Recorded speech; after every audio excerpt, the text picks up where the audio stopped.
Welcome back to ATL Day Ones. I'm Tenitra Batiste, joined here by the legendary Sam Crenshaw. We appreciate him stopping by the show and filling in for Jarvis, who we can't wait to hear what Mr. Jarvis did on his vacation or did not do. Maybe it was kind of staycayish, but we'll hear all about it when he comes back. In the meantime, thank you guys for sticking around and hanging out with us because you're the reason we're over 2,100 subscribers. You're the reason that we're getting these 5-star reviews. When we bring you great guests, you give us great reviews, and we appreciate that.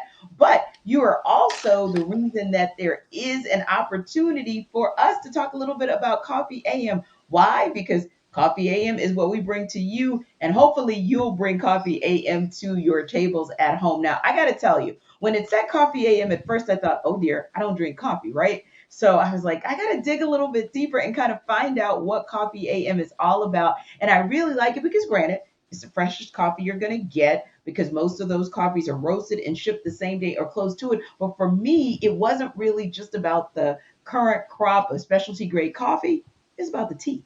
I actually love flavored tea. I love hot tea. And if it's organic, fair trade, direct trade, expertly crafted blends, whatever it is, gourmet teas, I am here for it. So it's roasting right here in your backyard because it is produced locally. You want to find out more about it? Just go to coffeeam.com/ locked on today. Take a look at their full menu of coffees, teas, and gift sets. So maybe Christmas in July, they can get you something if you're into that. That's coffeeam.com/ locked on. You can use the coupon code locked on at checkout to get 15% off on your first order. Again, of coffees, teas, and gift sets. So Coffee AM is the best small batch coffee roaster in America. And if you're like me, I am waiting with bated breath for my package because I can't wait to check out also their gourmet tea. So when you talk about a wait and being patient, but you talk about a good delivery, it's the NHL. The NHL has named, as of today,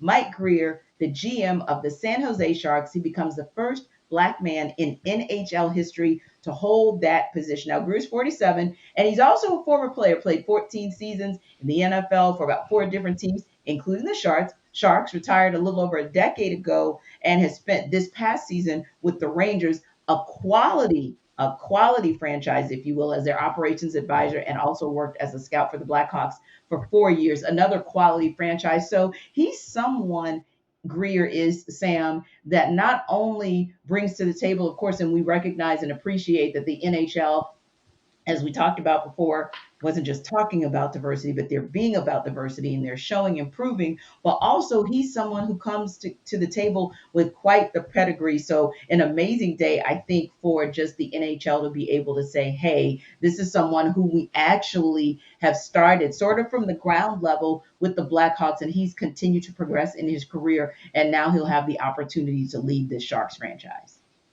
In the day and time when a lot of people have been after the NFL for more African American, players playing on the field to bring people into the front office. Absolutely. Yes. And Mike so Greer we comes in. appreciate that. Yeah, the thing I think is for more also about Michael Greer, he is an American-born NHL player. He's from Detroit. A lot of people call Yes. Detroit Hockey Town, and it's because everybody has an opportunity to play hockey in Detroit, and he is a product Yes. of the inner city system playing Hmm. hockey in that city. Attended Boston University, played on a very fine college team there.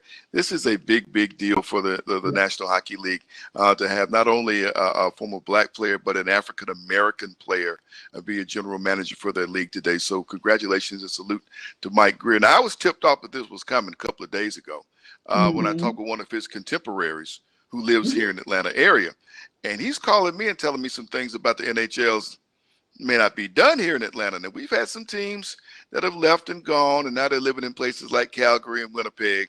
But he's told me, and I'm going to give his name, but it's someone who's a player contemporary and lives here in Hmm. town and shows up on TNT. Now that's all I need to tell you.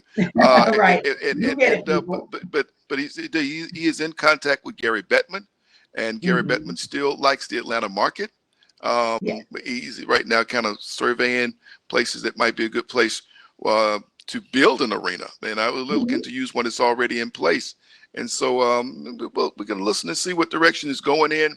But the NHL, I think they've seen what MLS did here. They maybe embarrassed them a little bit. And the MLS came in here, was a smash hit. And the NHL has been here twice, and the teams have left. I miss the NHL. It's a great Yeah, product. It's fast. it It's is. physical.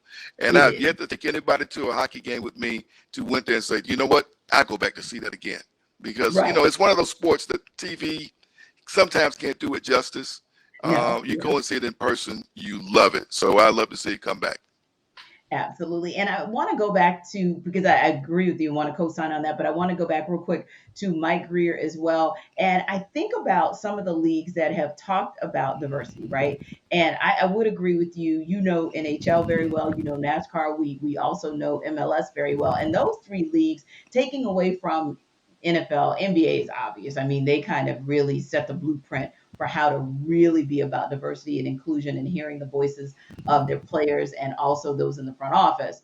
MLB kind of has a ways to go. They got to find their way, but Yeah. they're trying to get there. But NHL, I feel like this is a very, very good move that is similar to what MLS is committed to doing. But also, quickly, you mentioned, and we kind of talked about it offline, this kind of goes along the lines with NASCAR as well, who has really put a concerted effort forth to try to evolve themselves in the diversity space.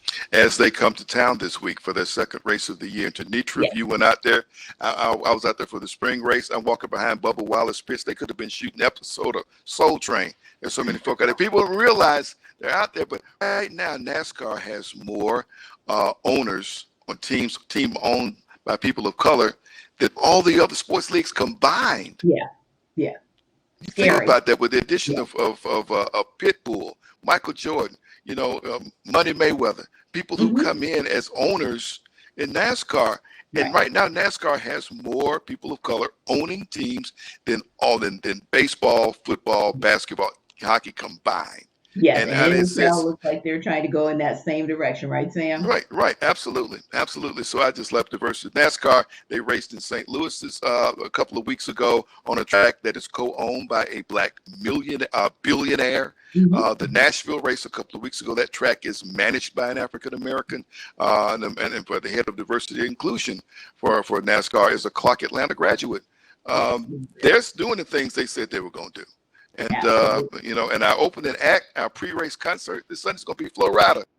Crazy. You know Crazy. what? Absolutely Uh, crazy. So we'll love to see it. right, right, right. But we love to see, listen, we love seeing Sam here as well. Thank you so much, Sam, for dropping by. We appreciate you. And we sure hope we get to see some NHL, some hockey going on here. And we talk about diversity. This city is diversity. This is Chocolate City #2. So bring hockey back to the A. We'd love to see it. And listen, we love to see you guys tomorrow when we hope we are talking about another dub with the Braves, that they are starting the second half of the season on a positive note. We'll do a preview of the dream. We hope we can bring you some information and some additional intel about what's going on in the NBA, because you know what? Free agency frenzy is still a thing. Thank you guys so much for dropping by to see us here on ATL Day Ones. This is your first stop on Locked On Sports Atlanta, our network. And then your second stop, check out A to Z with Mark Zeno. He brings the noise as well. You guys be safe out there, and we will see you tomorrow.